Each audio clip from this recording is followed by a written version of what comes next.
সম্পূর্ণ নতুন একটা রেসিপি আপনাদের সাথে শেয়ার করব পালং শাক দিয়ে। এই রেসিপিটা আগে কেউ কখনো করেছে কিনা আমার জানা নেই। তো আমি প্রথমেই কিন্তু পালং শাকগুলোকে একদম ডাঁটা থেকে ছাড়িয়ে নিলাম এবং কি ডাঁটা কিন্তু একটাও নিইনি, শুধু পাতাটাই নিয়েছি। তো এরপর একটু পানি দিয়ে এটাকে আমি ভালো করে ধুয়ে নেব। তো এই রেসিপিটা যদিও আমার প্রথম, তারপরেও কিন্তু অনেক ভালো হয়েছে। তো এখন আমি এটাকে ভালো করে একটু বেটে নিচ্ছি। এমনভাবে বাটতে হবে যাতে একদম মিহি হয়ে যায়, পাতা যাতে কোনো ধরনের আস্ত না থাকে।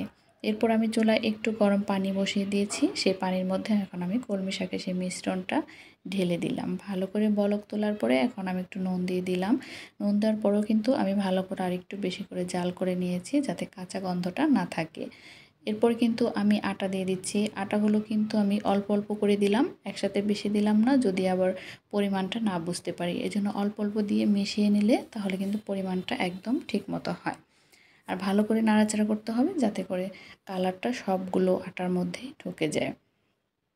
এখন এটাকে আমি ভালো করে ঠান্ডা করে নেব, ঢেলে নিলাম। ঠান্ডা করে নিয়ে এখন ভালো করে মথে নিচ্ছি। এটা কিন্তু যত সুন্দর করে মথে নেওয়া যায় ততই কিন্তু নরম হবে এবং অনেক তুলতুলে হবে। মথে নেওয়ার পরও আমি একটু পিঁড়ির মধ্যে নিয়ে আরেকটু মথে নিচ্ছি যাতে অনেক নরম হয়।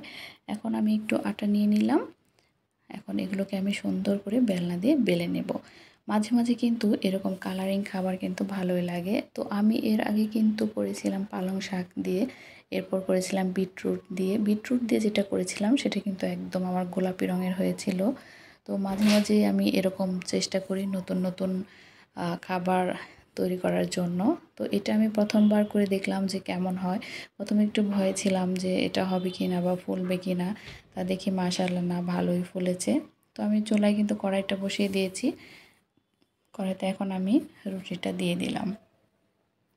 এটা কিন্তু মাশাআল্লাহ অনেক সুন্দর ফুলে ওঠে। আর কালারটা দেখতে কিন্তু আরও অনেক বেশি লাইট হয়েছিল, যদিও এখানে ভালো মতো তেমন বোঝা যাচ্ছে না।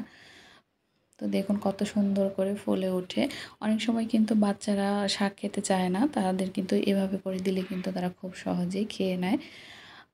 তো শাকের রেসিপিটা আপনারা এরকম করে বাচ্চাদেরকে করে খাওয়াতে পারেন।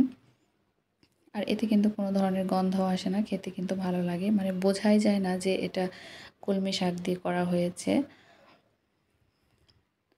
তো এখন আমি উল্টে পাল্টে ভালো করে আরও কয়েকটা, সকালবেলা কিন্তু গরম গরম এরকম রুটি সাথে কিন্তু ডাল সবজি ভাজি থাকলে কিন্তু অনায়াসে সকালের নাস্তাটা করা যায়। খাবারে কিন্তু নতুনত্ব আসে, দেখতেও যেমন ভালো লাগে খেতেও কিন্তু তেমন ভালো লাগে। তো আমি সকালবেলা ঘুম থেকে উঠেই এই আইডিয়াটা বের করে তারপরে সকাল সকাল করে নিয়েছি। তো আজকে পর্যন্তই। আল্লাহ হাফেজ।